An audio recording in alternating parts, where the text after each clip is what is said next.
Welcome to Creatively Random. My name's Padre. My name's Michael. And this is the podcast for people who can't decide whether they like the movie better or the behind the scenes of the movie better. Good to be back. We've had a small break, a bit of a hiatus.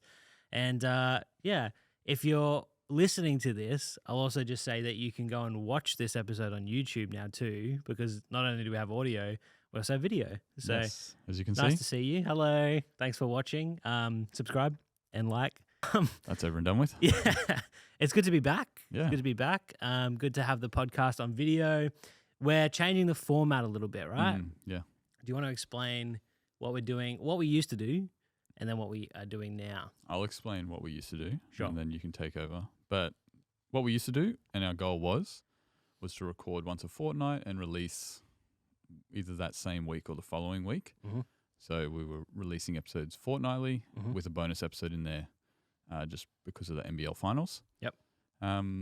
It's changed a little from that, but there's very much similarities to it. Mm-hmm. We just ultimately we just couldn't find the right time when we were, wrapping up episode 4. Yep. So yeah, we just sort of decided to take a bit of a break to focus on home life, work life. Mm-hmm. So now we're back once we found a space and time. Yep. That's it. That's what we were doing. And if you've listened to the first 4 episodes, we appreciate you. And we're very thankful that you have. And if you've just started listening, this is the first episode you've ever listened to, go back. Yeah. Listen to the last ones. That's why they're there. good. They're still there. They're still live. They're still good. But the new format moving forward is we used to focus on kind of one topic or like one main topic per episode, and then we'd kind of share a few things outside of that topic.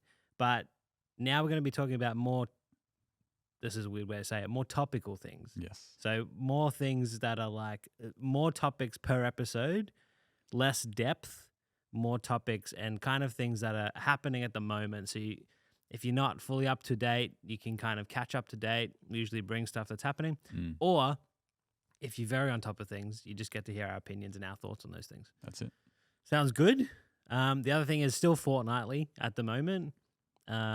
Just keep leaving us reviews and tell all your friends, and then maybe become weekly. Yeah, that's all it is. That's up to you guys. So yeah, we got a few cool things to talk about today. So we got some cool things to talk about today. At the moment, there's the whole Barbenheimer thing happening in the cinemas. We've been fortunate enough to go and see Oppenheimer. Yes. Have you seen Barbie yet? No. No. Soon.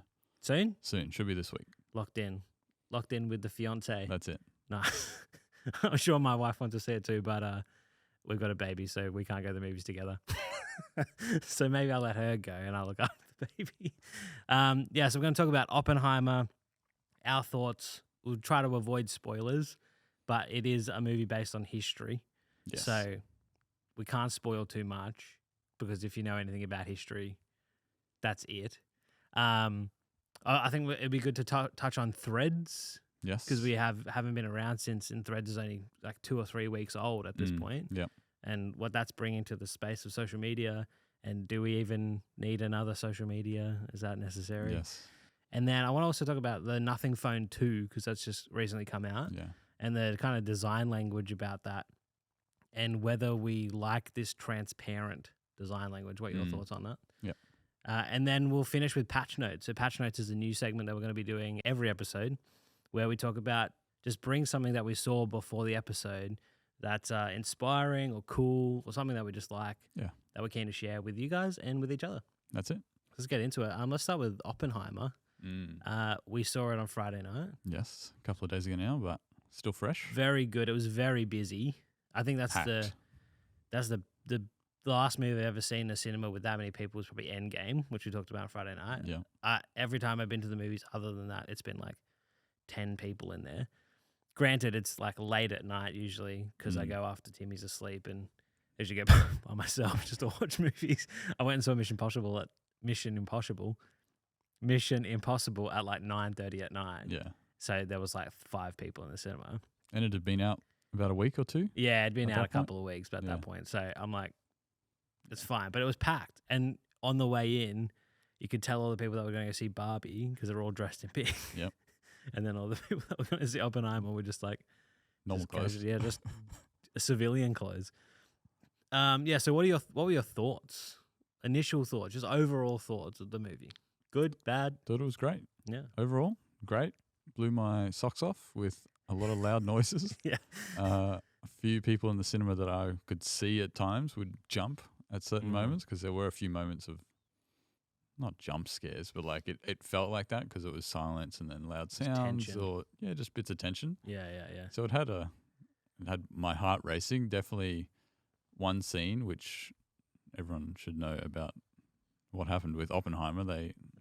He made a bomb, and the U.S. government tested that bomb. Yeah. But they replicated that test in this film, and my heart was racing before that. I was like, I can't wait for this because it's sort of like, I don't know, 2/3, if not most of the way through the movie before that happens. Yeah, it's actually not weirdly, I thought going in that would be kind of the climax. Yeah, it of wasn't the movie, the end. but it wasn't. It was kind of the middle peak, and then it went down again and came back up a little bit towards the end. Which is very cool. It was really good. I think that's where I want to go with this conversation is like the use of sound in that movie in particular was incredible. And I mean, it's gone around a lot. They use no CGI. Yes. Right? No CGI. I read something today that's not entirely true. No. So Christopher Nolan worked with DNEG, which is like a visual effects studio. There's obviously CGI in the movie. And we talked about this on Friday night. How do they film on IMAX, which is film? Yes. With this like specialty film that Kodak makes, and then CGI it. But they're obviously like digitally scanning everything in. There has to be anyway because it goes onto digital for projectors and cinemas. They're not playing the reel that straight off the camera, sending it around. But yeah, the use of sound was incredible in the movie. Like, literally rumbling the seats in the theater. It was great. It was amazing. And from the get-go too, it wasn't like it built up to anything. I think the like first or second shot, there was just like a hectic amount of sound. And it was just like noise. It wasn't anything specific. It was just emulating the visions that we were seeing with the shots that were sort of there. But loved it. It was such a good movie. I've got some facts here that we can talk about. I read this today. So without giving away too many spoilers, in the movie, a good portion of it is in black and white and a good portion of it is in color. Yeah.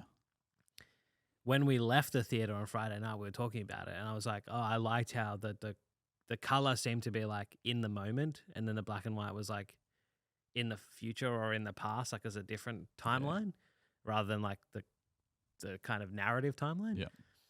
Nolan's actually come out and said that the color scenes, so it's objective and subjective. Right. And the color scenes are subjective. So things that he's kind of put his own spin on. Right. Like according to some facts, and he's not just made up completely. But then everything is black and white are objective. Right. So it happened pretty much as it is. Is that what they're saying? That's what he's saying. So he's actually used the color grades to tell different stories and actually indicate which parts are like more factual than other parts. It's very interesting because, it is like the way it's done. It obviously makes sense when you say it now because I can look back at the scenes that were in black and white and I can imagine that those were scenes that were very heavily recorded throughout history or like back then. So, it's very interesting to see that's the approach he went for it's just an interesting style to do. It's a interesting. completely separate color grade for sections of the movie that were back to back. Like it wasn't like it was only one part was this and the other part was that. It was mixed throughout. It came and went. So, and interestingly, they shot some scenes, not exact shots, but without too many spoilers, there's a shot with Albert Einstein in it that they shot in both black and white and color. Yeah. And to segue into the next bit we're talking about, lots of people probably just think they just shot it all in color and then just slapped a Premiere Effects black and Over the white. top. Yeah. Put that on. But obviously Nolan's not that basic and he likes to make things hard for himself. So Kodak actually designed, or multiple iterations designed, a specific black and white film for the IMAX cameras for him to shoot on. Because so those scenes are... It didn't exist. It's never been made before. Oh, black right. And white. There was never any black and white IMAX film. No, never. IMAX, black and white didn't exist, so... I guess so, because once they had IMAX, they were like, we're done with black and white. Yes. We have actual color now. Yeah. Wow, okay. So Kodak designed black and white film, and you just told me before that they've like went through iterations. Like they did one, and then they all watched to film something and watched it on the IMAX theater, and Nolan went, no, not enough grain. Yeah, whatever it was, I don't know how many iterations they had, but they were. I listened to something, and he was like, "Yeah, we had the ability to film and then watch it in IMAX, like watch it back in IMAX." Wow. But I think he was very restrictive. It was only sort of himself and maybe the DOP or it wasn't.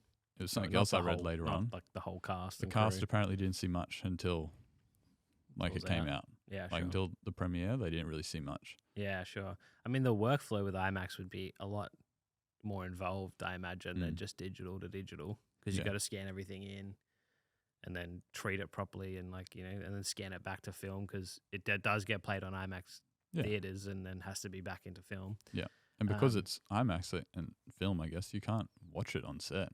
Like it's not like they're just watching the playback monitor off to the side. It was pretty much. I didn't even think about it. I think Christopher Nolan would watch it through obviously the lens or through. I imagine they had some sort of way to project it to a monitor live when other DOPs filming it. But they didn't show the actors like what their performance was. Like it was just maybe they gave them pointers, or like I don't know how he directs actors like that, but I'm sure he gave pointers, did another scene, another take, and then moved on. Oh wow, that's a really good point. The IMAX cameras themselves are like well known for being quite large and annoying to maneuver and put on cranes and jibs and stuff because they're so big. Apparently they used, and I think I said this to you on Friday night, everything felt really close. Yeah. But IMAX cameras have never been able to really do that, like close-up shots. They've never been designed. There's never been lenses made for them that were designed to be close to people. They've always been kind of like, between 50 and 70 mils. Yeah, and it's for vistas. It was like for large scale films or filming of things. So yeah. So they actually developed new lenses for this movie as well. No wonder Nolan's the poster boy for IMAX. He's just he might as well have. He's definitely got stocks in it. Yeah. But yeah, they developed new lenses because a lot of the shots in the movie to develop that kind of like intense connection with people and feel the tenseness of the scenes and stuff. The camera's really close. Like you kind of get that like warping of like a wide angle lens, but it feels wrong because it's like this massive, ultra wide screen. But like, it's pretty incredible. Yeah, and I watched something in the DOP Van Hoytma. Yeah, I'm gonna say it wrong, but I think that's close. Put up a picture on the screen. There he is. He was like, obviously he would put it on his shoulder as well. Like they made like shoulder rigs for it, and they would run around with the IMAX just on his shoulder to get those sort of shots. But yeah, he was sort of saying it was good to use it in the close-up scenes because you got a lot of detail. Because it's like 18K per frame, like 18,000 pixels per frame. It's like getting right up in there. You're seeing like all the details of someone's face and emotions, and like it was all part of like it all has a part to play in that film. So I think well, this could be wrong information. Somebody said, I have a feeling it was Killian when he said he watched it for the first time. Yeah, he was like shocked at how, because no one's really ever seen IMAX footage that close to someone's face, and there's quite a few shots of there that are like just like right up in his eyes, and he was like shocked at the amount of detail and like how close they got to him. Yeah, and he was obviously there in it, but he wouldn't have ever seen the footage until he went at the premiere. That's it. Or whatever. Maybe as a lead, he might have saw some of it beforehand. Yeah, I think they got to see snippets of like teasers and whatnot before they sort of got released to the public. But then when the premiere came out, I think it was when they saw the whole thing. So. It's really an experience. Like, unfortunately, at the moment, I'm going to say Australia because I believe that's the case. I don't think we have an IMAX theatre in Australia. I don't think so. We definitely don't have one here in Sydney, where we live at the moment. It's been it's been being renovated for the last like 10 years or something. I don't know how long. Not that long, but a while. And it's meant to come out soon, either like the end of this year or start of next year. And if they don't replay that movie at the IMAX theatre, that's an error. They should definitely do that. They really should. I'll go watch it again. Yeah. Okay, I want to talk about the no CGI thing. I didn't mention it before. But it's got kind of gets toted. The explosion, I think, is what mainly people talk about. And I think when Nolan said it originally, he was like, "Oh, we've used no CGI," in the sense that none of the shots in the movie are entirely CGI. Yeah. There's a lot of movies he did where they'll just recreate everything in CGI, and it's very impressive because it looks almost like you wouldn't even notice between two cuts. But none of his entire shots were in CGI. Yeah, right. Which is still impressive to be able to commit to actually completing a movie without using CGI to that extent. But I think they would have used CGI to do, like, I'm just guessing, like background replacements and, you know what I mean? Like wire removals in certain scenarios. And yeah, I'm sure it is exactly that. It's probably very much everything is done in camera as best they can, and then little things here and there, because obviously CGI could almost just be color grading. Like when you color grade something, that's like a form of CGI. So yeah. And they had this is slightly dipping into spoiler territory, but there's some like overlay effects that they use in it, which I don't know how they exactly how they achieve that. It could just be as simple as like a blending mode. Yeah. But it's clearly like not all in camera. No. If they did do that in camera, I'm really impressed. I'd like to see how they did it. Well, they could have shot 2 layers of film. Yeah, maybe. But it seems like more work than necessary. Those shots you're talking about, like, yes, they filmed an explosion. They made a real explosion out in the New Mexico desert or somewhere out in America. Yeah. And that was filmed practically at the end, and they had as many shots and angles of that, I'm sure. But there was some stuff that they had to record later, or not later, but like alongside that. And I was trying to find out what it was that they were filming, because you've seen some of the particle effects, some of the way the light was warping in certain areas. It's like it wasn't filmed during that explosion, but it was to replicate or to make it feel like it was that explosion. Right, okay. I think they were using some sort of aquarium and underwater like filming. Right, okay. Of like different metals, whether it's, I think someone said silver, like dropping silver, or like, so like that's like the particles that they were trying all sorts of things for like a few weeks, and they managed. It was like a separate team working on that, and then the main crew filming the rest of it. But yeah, it sounds cool. I don't think they're going to give those secrets away, but so they we'd have to do some testing ourselves on ArtGrid and download particles. That's it. Dot PNG. Yeah, for $5. That was impressive. The final fact I thought was really interesting. This is Nolan's longest movie to date. Runtime and physical length of the film. Obviously, they kind of connected to each other, those things. So it's the longest movie he's ever made. I don't know by how much. Like, it can't be much because I feel like all of his movies are pretty long. Yeah, they surely are. But maybe like 20 minutes. And then can you guess how long the film reel is, like in length, in kilometers? I know. Oh, that's a spoiler there. It's more than 1 kilometer. Yeah, I know it's got a 7 in it, and I don't know if it's like 17 or 70. Did you look at the notes?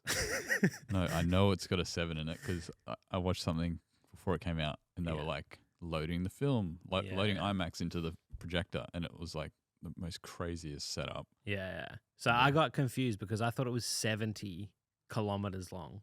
Yeah, what was it? But it's not. It's 70 millimeter film. Okay. So that's like the standardized IMAX, the biggest IMAX. It's 17 kilometers long. Okay. The real, so the 7 comes in there. And it's 274 kilograms. The whole thing.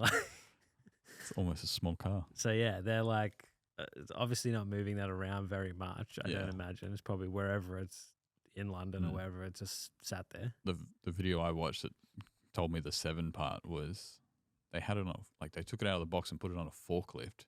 And then the forklift like drove it to wherever it had to go, and then they would start rolling it into the projector. Man. And because it's so long, it like has to go all the way through this projector. It's crazy. That's nuts. Well, imagine if we just invented a better way to do that, some kind of digital format. That would be great. Handy. But yeah, that's Oppenheimer. I would go see it again. I'm looking forward to watching it again. I probably won't go to the cinema and see it again. Yeah. I don't know, I might. It was really good. Yeah, it was really, really good. I'm a bit of a Nolan fanboy, though. I really enjoy his movies and his way of storytelling. I know a lot of people don't. Can be decisive. Can be confusing, so people are a bit torn by that, yeah. Yeah, and like we talked about a little bit, you haven't seen Tenet yet. No. But we talked a little bit about like his past movies. I really like Inception and Interstellar And he did Prestige, Prestige, right? Yeah, I yeah. like that. I've seen that several times. Memento, like it's Yep, really that's a good fantastic movies. one. But yeah, one of my favorites of his is The Prestige, Mm. and they all kind of center around a device. I've noticed like there's always like a device involved, like it acts as one of the characters. And almost. it has something to do with like Nikola Tesla, right? So that The Prestige does, yeah. So like that's another There's like person this like machine in history sort of interest of his. I did read too, and this is just I didn't even forgot to write this one down, but apparently this all started because on the set of Tenet, gosh, I forgot his name. Who's the dude? He was in Twilight, but now he's like kind of not in Twilight. That's not a good Robert Pattinson. Yeah, that's what I'm talking about. Robert Pattinson. So he's in Tenet. Yeah. On the set of Tenet, he gave him a book with Oppenheimer's like speeches in it. Oh yeah. To like read from. To like have a read of, and he read that book, and then he was like, I want to make this movie. So I guess we have Pattinson to thank for the movie. Yeah, or I think I know exactly what the quote was, or what the reasoning was that like tipped him, because I was listening to something over the weekend or even this morning. But that bomb, the scientists, and they point this out in the movie, but like it's knowledge. That bomb had the chance to set off a nuclear reaction in the atmosphere and not stop. They did all these tests and calculations in their theory in the leading up to making it. Yeah. And the scientists were like, it's a near zero chance. It's not a zero chance. Yeah. And they still went ahead and pushed the button. So they're very lucky that the world didn't end then and there. It's really weird watching it, because it's kind of hard to decide who you should be rooting for and like who the hero is. And like obviously Oppenheimer got kind of greatly like appreciated by many of Americans, but then a lot of them, and I imagine a lot of the Japanese people don't appreciate what he did so much. But it's a crazy part of history, because it's the only nuclear bomb that's ever been detonated in warfare. And we were even talking about this on Friday night, like this is getting beyond the scope of just talking about a movie. Yeah. This is like political war, but I don't think one more nuclear bomb could go off. I think if one went off, the world would just end. Yeah. Like everyone would just fire them. Yeah. So it could be like a pivotal point in history. That's the only time it's ever going to happen. Yes. Hopefully. Fingers crossed. All right. So do you use Twitter very much? I used to. I used to yeah. Twitter a lot. Back when I worked in sort of video production with esports and TV and stuff, like it was a very popular space for that sort of thing. It was very toxic though. Like it wasn't the nicest social media platform to be on. I guess they all have their downsides, but yeah, no, I used to. I don't think I have for years. I think I was showing you recently the last thing I retweeted was back when Kobe Bryant passed away. So yeah, haven't touched it since. Ago. Yeah. So for those of you who don't know, Instagram, very famous app owned by Meta, formerly Facebook, has started a new app and I guess a new service called Threads. It's essentially Twitter. It's literally Twitter. It's a Twitter competitor, but it's essentially Twitter. So instead of, Instagram, the main thing you post is a photo or a video, and then you can put a caption underneath. The main part of Threads is the caption. It's the text. It's a thought. It's a quote, whatever. And then you can actually also post videos and photos to Threads as well. I did see that, but it's not quite the same, right? It's a little different. You No, can't it's save different. it. It's not high res, all these little things. Yes, it's very different. And it's like, I joked about it when it first came out, in the sense of like, oh, you just put the captions on the top now. Yeah. But it's not like that. It's very different. It'll be used for different things. I guess my question is, it exists, right? There it is. You've probably used it. Instagram probably gestured you to go, hey, sign up for Threads. And in fairness, it's obviously their response to people's feelings about having very toxic space on Twitter, which I feel like every time I go on Twitter, which is not very often, but when I do, usually it's because something comes up like a news article and I'm like, oh, let's kind of have a read of that, or whatever, something about Nolan and Oppenheimer or whatever. It always just seems like there's people in the comments arguing about things. I think that's all it is. Yeah. Which is like, okay, I guess it's a platform for free speech. If you want to do that, that's fine. It's not really what I'm interested in. No. So, have you been using Threads for a while? Have you signed up for Threads? I have, but I haven't used it. I think I followed you. Haven't threaded anything. No, I haven't done anything like that. Done a thread or done a post. No. I've done a few. I've just been testing it out a little bit. I work for a social media marketing agency, so it's kind of important for me to understand that these things exist. Whether or not, and I guess this is the crux of my question here, is like, did we need another Twitter? Do we even need need is a very strong word. Yes. Did people want this? Yeah, I don't know if they wanted this necessarily. Twitter's been going downhill, I think, even before Elon bought it. Yeah, for sure. I think he sold it again, or he's the chairman or whatever. He still he still owns it, but he's not the CEO anymore. Right. Yeah, so he's sort of running the show. He had some grand vision. I forget what it was, but he sort of like wanted some social media grand platform that sort of ran the world. Yeah. I don't know if you saw, but this is actually news to go on top of this news. He was rebranding Twitter, I believe, to X. Yeah, so X is what you were just talking about, has like his big social media platform. Yeah. That was meant to be X. So that's what he was going to call it, X. And it was like the everything platform. So your car was connected to it, and you know, Twitter, and he's trying to do it now. So so it's all kind of unfolding for him. I don't know if people want that. I think for me personally, I kind of like the separation between the different platforms. Like if I just choose to want to post something that's photo or video related, I can do that on Instagram. And like, yes, I can do that on Twitter, but I don't feel like that's where that's best served on Twitter. Which is funny. I don't know if it's a longer thing than it's YouTube. Yeah. I think which is funny because Twitter has great image and video like compression tools and like quality. Whenever I was on Twitter back in the day, like people would upload, I'd follow a few photographers and they'd post very high resolution photos. So like if you wanted a wallpaper, you've got one straight from there. Whereas Instagram, you can't.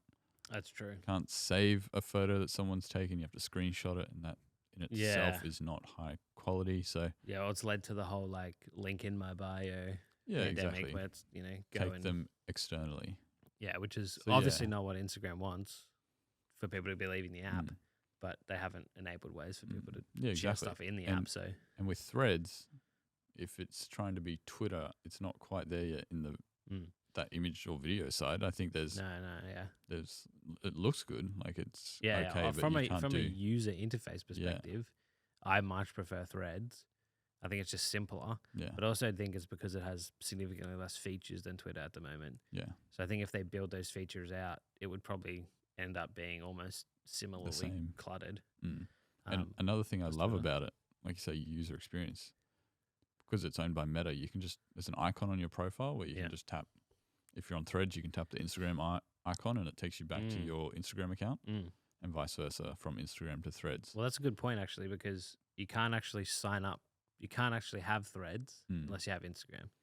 So you cannot create a Threads account without an Instagram account. So most people have Instagram accounts, so it's fairly easy. And I think one of the things that they did, which a lot of people have talked about, one of the things that they did that was quite impressive compared to all the other Twitter competitors was their user base, because everything else is, so there's like other Twitter, Blue Sky, all these other, T2. There's a bunch of other Twitter competitors that have come up recently because everyone's kind of feeling the same thing about Twitter.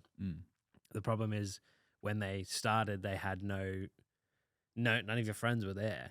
So you had to like tell people, hey, get on Blue Sky and then follow me, or kind of like invite all your people, all your followers over or whatever. Just never really worked. With Threads, as soon as you sign up, it goes, do you want to follow everyone you follow on Instagram? And you go, yep. And then when they sign up, you can follow everyone you follow. So if you've got 100,000 followers and every one of them signs up, you then have 100,000 followers on Threads as well. Yeah. So it's really integrated, I think, because they have that user base and platform already. Yeah. And they also have Facebook on top of this now, or they always have done. Essentially, Meta has understood that social media platforms are kind of transient, as in like, depending on the time, people usually jump from one to another, in the sense that like Instagram is kind of peak, the main kind of, I'd say it's a main social media at the moment. Yeah. Whether the stats back that up, at least in our generation, I'd say that more people are using Instagram than anything else. If you take away like Messenger, as like a DMing app or whatever, but like there's an older generation before our generation, like my aunties and my parents, they use Facebook a lot. Yeah. And now there's like Threads, and I reckon they're just going to keep creating things that like imitate whatever that generation is happening. Yeah. And just leave whatever's there and just move on to kind of the next thing. Yeah. Well, that's like TikTok, right? That slides in there as well. Yeah. Everyone's trying to copy TikTok's formula and whatnot, but like, I think you use them for different things, I guess, based on the stage of life you're in as well. Yeah, that's true. Because, I go to Instagram if I just want to have a scroll, try and see some cool stuff from people that I've followed. I don't really check Twitter.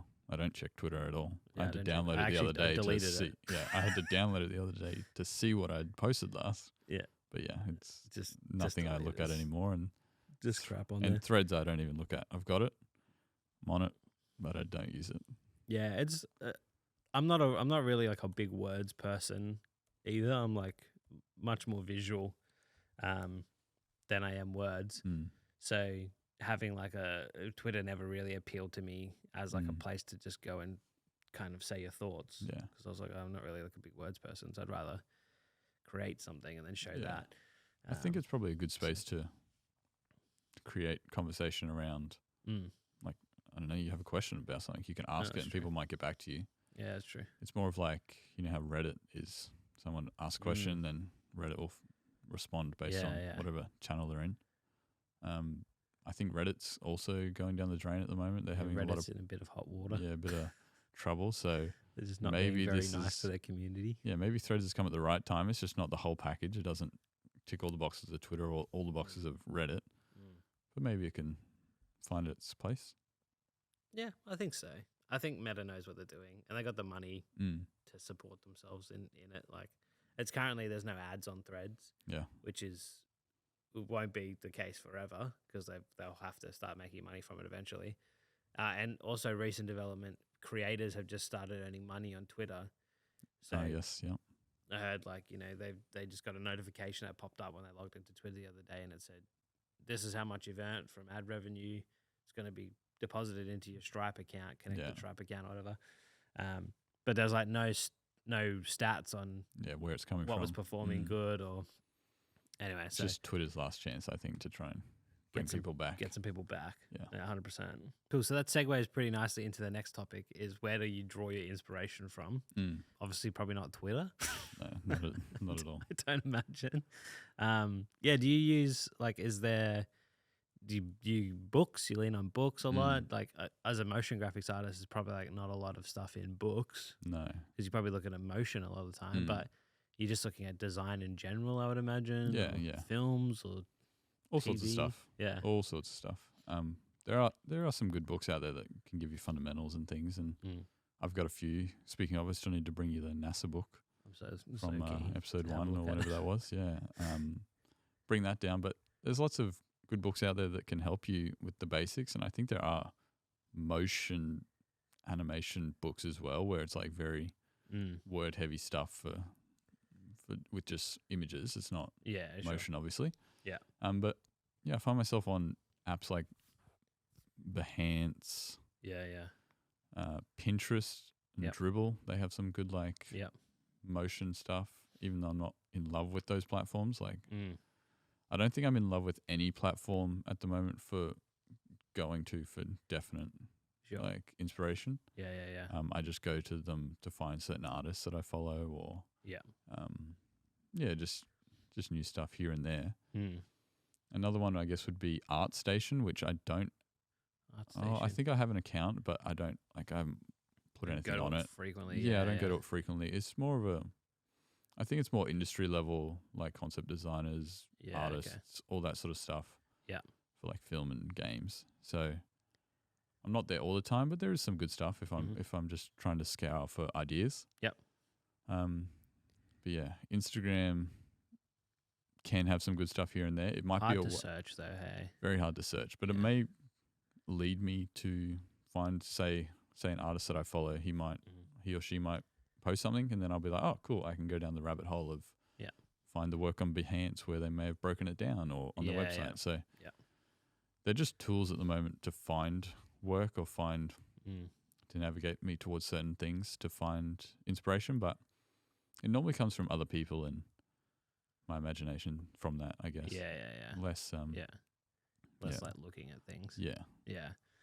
I think inspiration's tricky, and I think especially with like the age of social media, I feel like I have ideas and thoughts that I think are original, and then the more I think about them, the more I realize they're just kind of changed replications of stuff that I've seen. Yeah. Which I think is not a bad thing.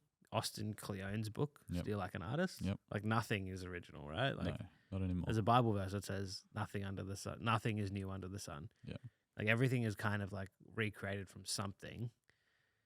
But that being said, like doing something fresh and new is not just like taking something that somebody else has done and then redoing it yourself. That's not what Austin Kleon's talking about when he says steal like an artist. He's saying like take inspiration from people and then do your own thing with it. And for me, I think I like reading books. I like looking at design books for like typography stuff and logos just like and layout logos. But most of mine comes from like watching movies and watching other creators and videos and stuff. And just seeing how, not necessarily how they light things or like specific details, but it's about the storytelling. And I think as a videographer, the only kind of thing we have left that AI hasn't taken yet is like really good storytelling. Yeah. And like being able to kind of like get to people's emotions and make them feel things in a way that AI hasn't really conquered yet. Like it can tell a good story in the right way. Yeah. Like it can find all the correct narrative pieces, but that might not exactly correlate to a good story. Yeah. So yeah, I don't know. It's a bit of a mix for me. I think the places that I find inspiration, and I definitely look at a Behance and Dribble and Pinterest quite a lot. Like especially if I'm like in the midst of designing something, I'll go and I'll have a browse to kind of refresh myself. Yeah, just reference and mood board stuff. Yeah, get away from things and put everything into like a Miller note and just jam it all together on Figma or whatever, and then have a look at it and go, yeah, okay, cool, I'm on the right track. Another thing, like, I definitely agree with cinema. Like, love film, love TV.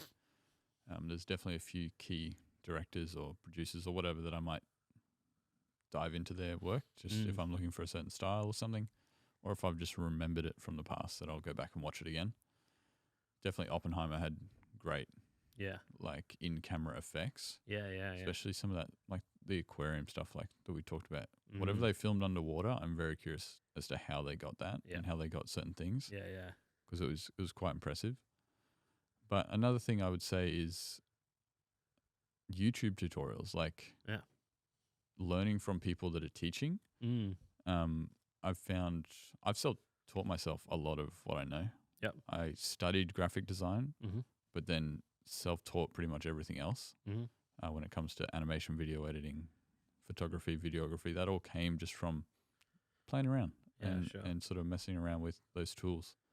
And tutorials I find are a great way for you to practice or find something you like, do it once, and then you can sort of evolve from that, not necessarily posting something and being like, this is my work. Like, I just made this. It's like, yes, you did, but that's not your work. That's a tutorial. Blender, for example, the donut. Like 100%. The infamous donut by Blender Guru. Like that gets posted and done probably thousands of times a day. Means post it. Yeah, definitely do it. But like, don't claim that you thought of it fresh. But maybe that taught you ways of how to add sprinkles to things. Like the way he adds sprinkles to the surface is pretty cool. Yeah, and it's one way to do it. That's right. And I think I take the perspective of whenever I'm watching a tutorial, I'm not watching how to do this. I'm watching how to do this technique. Yeah. You know what I mean? So it's not like, how do I put sprinkles on a donut? And that's the only thing I ever know. Yeah. But now it's like, okay, how do I use weight painting and the particle system to like put trees on a landscape. Yeah. If I'm making something in Blender, like it's the same technique applied to then my vision or my creative, rather than just like, yes, I've made a donut. Yeah. Which I've done the donut thing. Yeah, I've twice. done the donut thing. I'm proud of myself when I get that donut. I'm so stoked. Looks great when the render comes out. Awesome. But it's all Blender Guru's. Yeah. That's all his work. All his brainchild. It's like it's following a recipe and then going, I designed this cake. It's like, no, you just made the cake. Somebody else put the recipe together. Yes. But that's okay. But yeah, I definitely recommend tutorials or even classes. Same sort of stuff like Learn Squared and Skillshare. And I think there's a few other great ones out there that you can just pick up from artists and people that you look up to. Because that's who I follow. The people that I look up to and love their work. They're in similar fields or adjacent fields. Mm-hmm. And yeah, just love seeing their stuff. It's talking about loving seeing things. Loving seeing some stuff. I've got a Pixel 7. You're an iPhone boy. iPhone. That's okay. No judgment. I was on a Pixel. I think it was iPhone, Pixel, iPhone, Samsung Galaxy, back to iPhone now. Stayed on iPhone for a couple of gens. Well, it's just, it's always just back and forth with me. It's like I want to try the Androids and there's some benefits, but then I always find the Pixel, unfortunately, like died for me. Yeah, I sort of had to get it fixed. There was a few generations of Pixel there where they weren't. Yeah, I think it was probably good. What was Pixel the last one? 1 or 2 or 2? 3 even. Yeah, it was an older one. Yeah, so like from the 3 to the 4 to the 5 to the 6. The 6 was a bit better. But yeah, like 4, 5 were like not very good. 4 was like had like massive chin and bezel, and all these other phones coming out with like no bezels at all. Yeah. And then like an old processor, and then 5 was like a budget phone. They didn't even make a flagship. And then 6 they kind of eventually go back. Anyway, that leads me to say I've got a Pixel. You got an iPhone. Nothing, which is annoying to talk about because it sounds like I'm talking about nothing, but I'm actually talking about nothing. Nothing is a new company, newish, last couple of years, that is making phones now. Yep. They started with earbuds. Yes. And they sell also a USB-C cable. But that's fine. It comes with the phone. You can buy it separately. Everyone should have one. Yeah, so they started with earbuds. They had the Nothing Ear 1s, and then they had the Nothing Ear 2s, and they have the Nothing Stick. And they were also just like basically different tiers. So like one's like the AirPods, or one's like the AirPods Pro. Yeah. So the Nothing Ear 2s are the AirPods Pro, and then the Nothing Sticks are like the cheaper, no noise cancelling. Just earphones. Yeah, earbuds. Wireless earbuds. And then the Nothing, so they had the Nothing Phone 1 and the Nothing Phone 2. The Nothing Phone 2 just recently came out. And we can talk about the specs and stuff, blah, blah, blah. It doesn't really matter. What I want to talk about is the design language, because it's very distinct from a lot of other phones. And part of their thing is to like bring fun back to tech. Yeah. It's like a part of their brand and their mission, right? Is to bring fun back to tech. Have you seen the Nothing Phone 2? I have. Do you like that design language? I think it's very cool. Yeah. I do think it's very cool. I think the clear back to show what's on the inside, the tech or even other things, just to show a bit of translucent glass or material to see something inside is very cool. I remember like old Xboxes, old PlayStations, old Game Boys, like everything that would do this similar thing. It would be like the clear case, and you can see everything on the inside. The lights light up, and I think that's fascinating, and that's probably why so many people like it. Is it's a general or a common interest. Yeah, they're definitely playing into like the nostalgia card a little bit, I think, because probably the last time it was like very mainstream was like the Game Boys, like the transparent Game Boys, and like the old Mac G2s used to have like kind of like opaque transparent back and stuff, and I guess what it also leans into is like PCs. People build PCs with a massive glass face on one side so that they can see what's on the inside. They want to see their hard-earned money at work.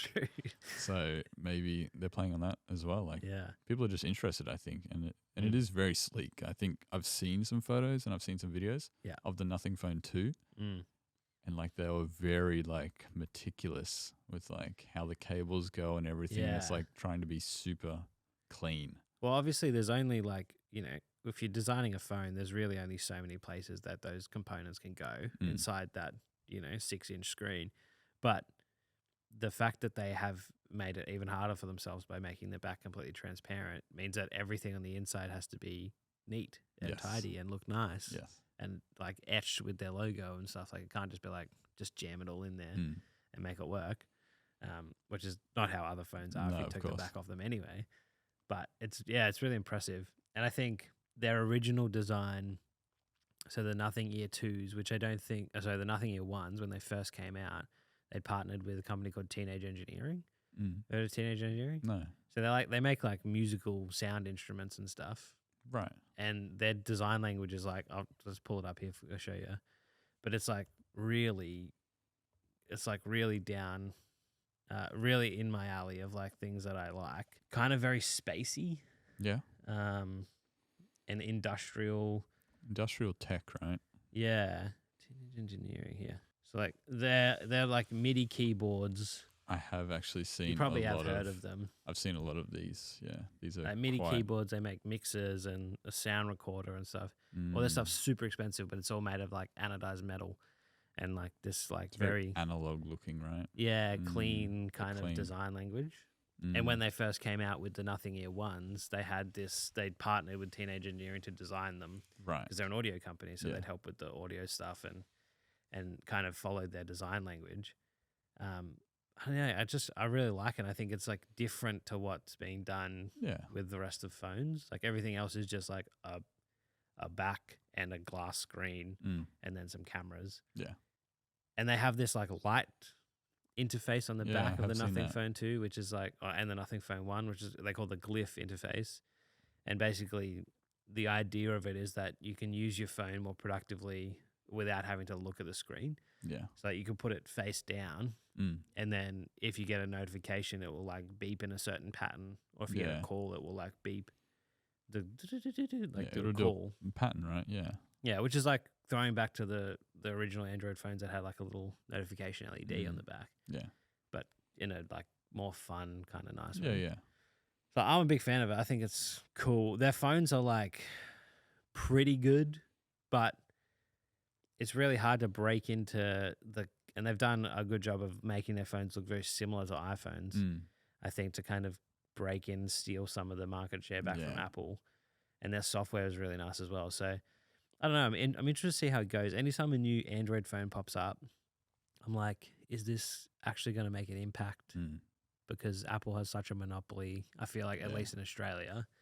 And then if you have an Android, you probably have a Samsung. And then like the very majority of people would have a Pixel, and then there'd be like every other Android phone just lumped into like 2% of people probably. Yeah. So I'm interested to see where it goes. Yeah. I don't know where it goes in terms of like taking market share. Yeah. Like who it would take it from. But yeah, it definitely would get people that are interested in Androids, but like the look of iPhones maybe, or like the look of the Nothing phones. And yeah, I think it's quite cool. I think there's a few things with the glyph interface I heard. Like you can't customize it as much as some people would like. Yeah, yeah. And I would probably be one of the people that would be like, for every app, I have a custom tone. So I know. Yeah. Or a custom pattern. So I know what I'm getting a message from, so I don't have to look at it all the time. But realistically, you can sort of do that in most phones and set like focus modes, so you only can only use certain apps certain receive times. Notifications or use apps. So yeah, that's true. But it is a very cool system where you can see through it, and it is, like you said, it looks like an iPhone. The back is very different because it's clear. Yeah. But it is very nice to look at, and it's that techie. It's almost analog, but it's very futuristic. Yeah, I think that's what it is. I think people really appreciate the analog. People like really appreciate dedicated analog things. Like I think we've noticed that a little bit more, is that, even with mechanical keyboards. Yes. That's how keyboards used to be. That's like when they first made keyboards that were electric for computers. It's just a mechanical. That was a mechanical keyboard. That's how they worked. And then we went to like everything has to be super thin and ultra. Like I don't want to. There's no travel on the keys. It should just be a touch screen, basically, like an iPad. Yeah. And now we're coming back to like, no, actually like feeling my keys. Like, so I think there's like this bit of resurgence for like nostalgia is one way to say it, but also like having an analog thing, like having lights on the back of your phone that light up is better than just having to like look at your screen every time you feel like it vibrates or buzzes. Or so I don't know. I think it's cool. It's funny you talk about like the size of things as well. Like there was a point in technology where everything was going smaller. How do we make the brick phone smaller? How do we make these phones smaller? Make iPods smaller. Yeah, everything was like iPod, the Nano, little, the small one, or was it a Shuffle? Yeah. Oh no, it was a Nano. Yeah, Nano's that one. Shuffle's a slightly longer one, but like there's a point where it's like make it as small as possible. Now it's literally the opposite. Yeah, phones have been only getting bigger. Yeah, there are those one or two that are somewhat smaller sized for the people that want a smaller phone, but realistically, they're trying to cram as much tech and as much screen into a phone as possible now, and it's getting bigger. Like we have the Pixel Folds that just came out. Yeah, which are very. How do you feel about folding phones? I think it's a cool thought for the. Do I want the ones that I don't understand? And this is maybe just me. Is the flip? The one how it like flips in? Yeah, I've seen that. I don't care. Like I don't care that my phone is even smaller. Do you know what I mean? Yeah, because I feel like a fold makes sense because you're going from like a normal size phone to then even a bigger screen. To like a tablet or. But whatever. I can't. Like it fits in my pocket unfolded. Yeah. So I don't understand. Yeah, I don't know the purpose of folding it. Yeah, I don't know what the point was. But they're really popular. Yeah. Like they're the best selling folding phones out there. Was it Samsung? Yeah, the Galaxy Flip. Oh yeah, the Galaxy Flip, whatever it's called. People love them. Yeah. But I don't get it. Yeah, I'm not sold on that because like you said, it's just. If it fit in my coin pocket, you know, the tiny little pocket. Oh, yeah. If it fit there, like it folded twice. It'd be pretty chunky though. It'd be like hefty. I'd put it there. Yeah. But yeah, the Pixel Fold I think is unique because it's essentially two phones side by side once it's expanded. Yeah.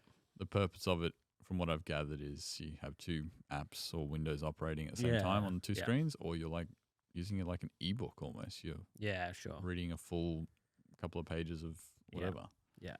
I think most people that use them, they the way they describe it is like whenever they're just around day to day, they're just using the outside screen. They're just pulling out like a normal phone. They wouldn't even notice that it was different. Yeah, exactly. But if they want to if it's like they want to do a little bit of work, but it's not enough work to pull out your laptop and sit down, and then it's like you fold it open, you can have like your email open on one side and a dock open on the other side or something. Yeah. And it's just it's better than just a phone, but not as good as a tablet. Yeah.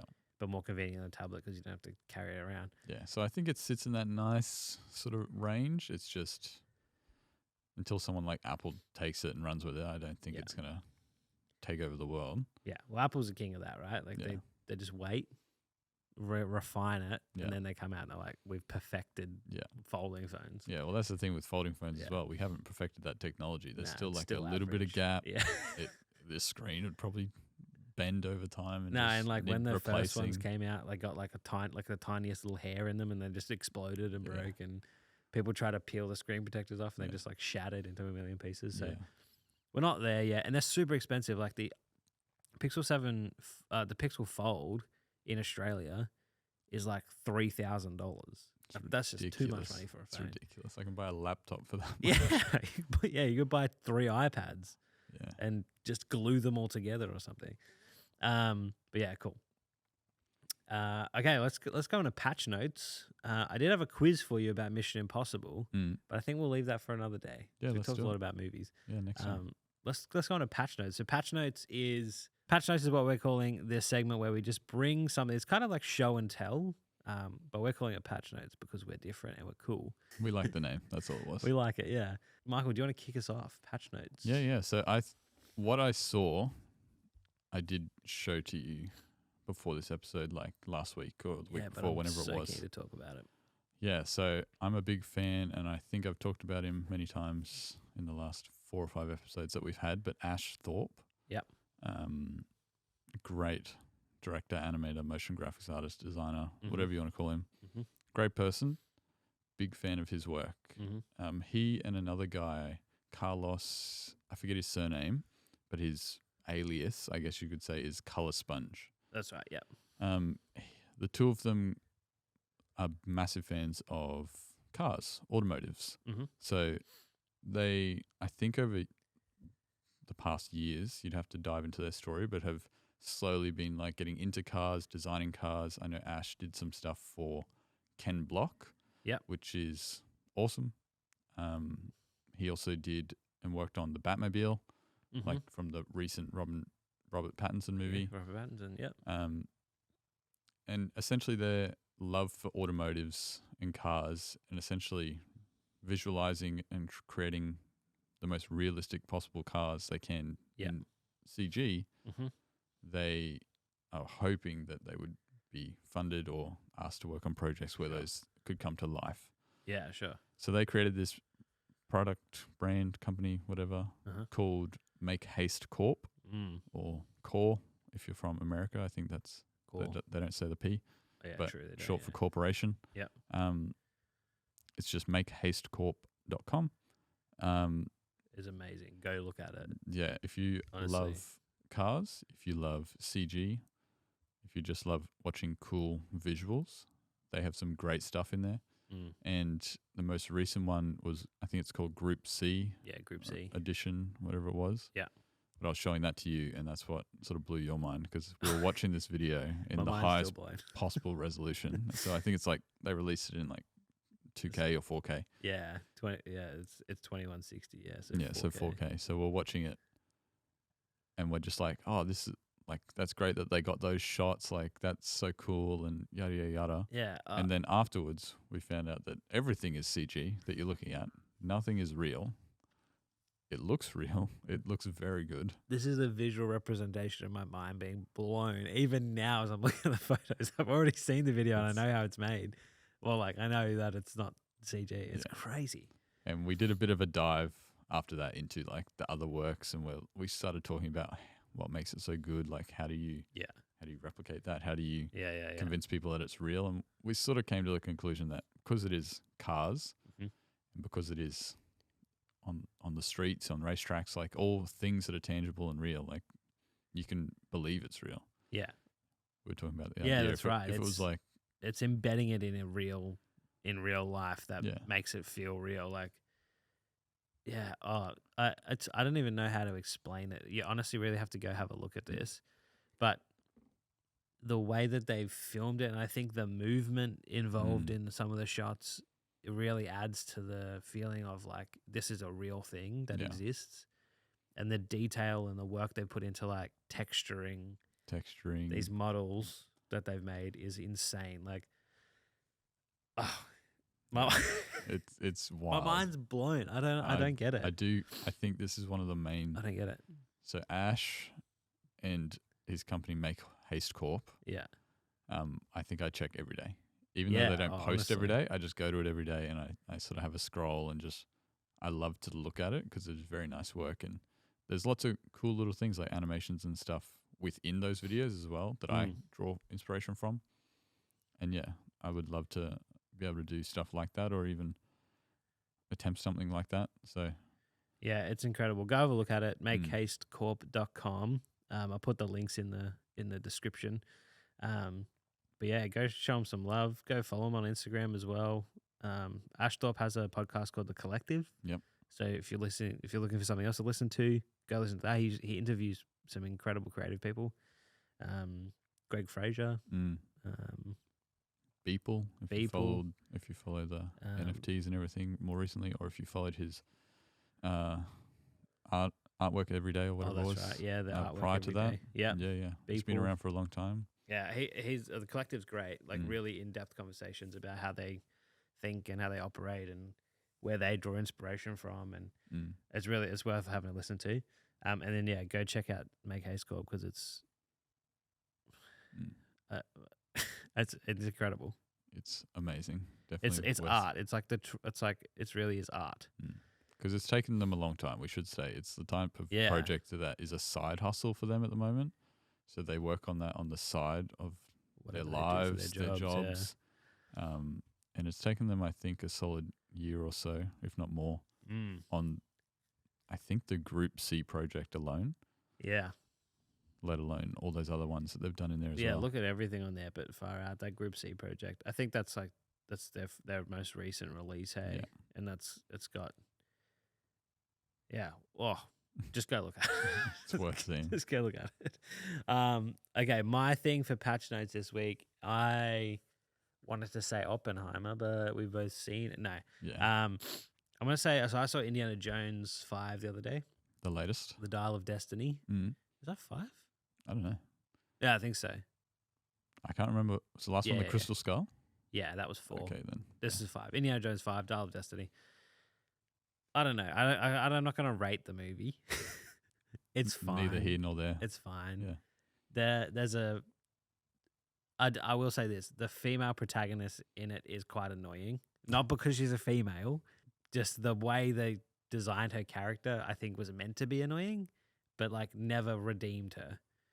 Like never made her not annoying, but she was still like a good character. Like you kind of meant to side with her, but she was just annoying throughout the whole thing. Anyway, go watch it when it comes out. It's pretty good. If you like Indiana Jones, it had a very so Spielberg directed all the other Indiana Jones movies. Some other guy directed this one, whose name I've forgotten, unfortunately. Sorry. But Spielberg even came out and said he's the only person that I would have gotten to direct an Indiana Jones movie. He did a really good job. That's good. So it feels very Indiana Jones. The bit I want to talk about is just a de-aging. So there's a 15-minute sequence at the start of the movie where you're meant to believe that it's Harrison Ford from 40 years ago. Yeah, right, when he was 30. Yeah. And he's not. He's 70. Yeah. Or 80, maybe even. Yeah. And the de-aging technology was very impressive. Obviously, it's like the uncanny valley thing because he's not that young. Yeah. They kind of filmed it like that. But if you show that to somebody who didn't know who Harrison Ford was and you just said, oh, look at this cool new up-and-coming actor, I don't think people would be able to tell. It's not good? It's really good. Yeah, I haven't seen it, and I haven't even seen the de-aging stuff. I haven't gone out of my way to find it yet, but I did watch an interview, I think, from Harrison where he was talking about how good it was. Even he was impressed. He's the studio that designed whatever. Yeah. I thought it was just a combination of deep fake. Well, yeah, I think that is most of the has to be more than that. But would you like to see a photo? Yeah, sure.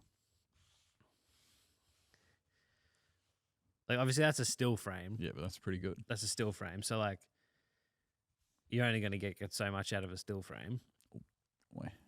Yeah, that's really good. But even in motion, usually the problem is deep faking and de-aging is pretty easy to do with a picture. I say pretty easy, but the technology exists and has for a while that you could do that from a picture. But they did this for 15 minutes, for shots that you could have easily had a stunt guy in there and just seen kind of half his face at the back of his head. They still made him turn around and look at the camera for some reason. Yeah, right. Just to flex, I guess. I mean, if they've got the time and the resource, by all means. It's one way to show off a technology. Do you watch The Irishman? No, I haven't. But I've heard that was rough when it came to so that was a few years ago now, I think. But they did a lot of de-aging for De Niro and Pacino in that as well. And it wasn't terrible, but you could kind of tell it did take you out of it a little bit. I feel like it was just so good. The lighting, everything was amazing in Indiana Jones. So if you're going to go watch it, just really pay attention to that first 15 minutes. It's really good. It goes a little bit downhill after that, but that's okay.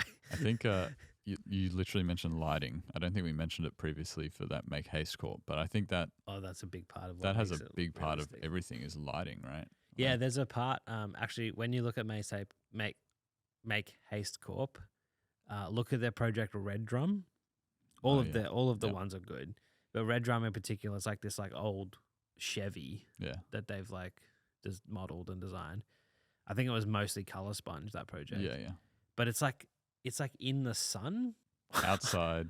It's crazy. It's in the sun, yeah. And it just looks like a picture, like a photo. The only thing that probably you could look at it is there's a post in the background, which we notice, and if you look really close, you kind of just looks seemed a bit off. But that was probably us being hypercritical. Yeah, super hypercritical. If you saw that in passing, you would not second guess it. You'd drive down the street, I wouldn't even know. It's crazy. That's Patch Notes.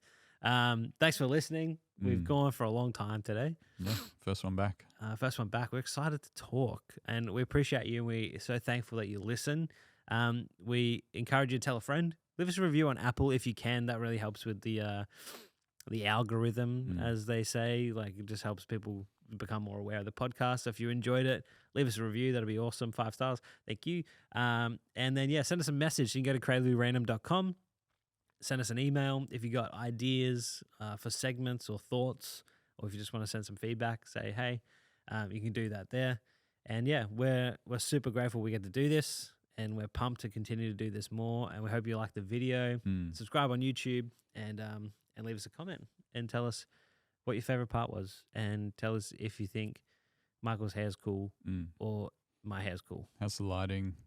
Is it too much? Is it not enough? Too moody? Not moody enough. Yeah. Maybe. But we appreciate it. And also thanks to Scott Baker for creating our intro and outro music. He's a legend. You can find him on Spotify, Ari August. And then follow us on socials, Creatively Random, or go to creativelyrandom.com. Like I said, leave us a message. We'd love to hear from you. And thank you so much. We'll see you next episode. See ya.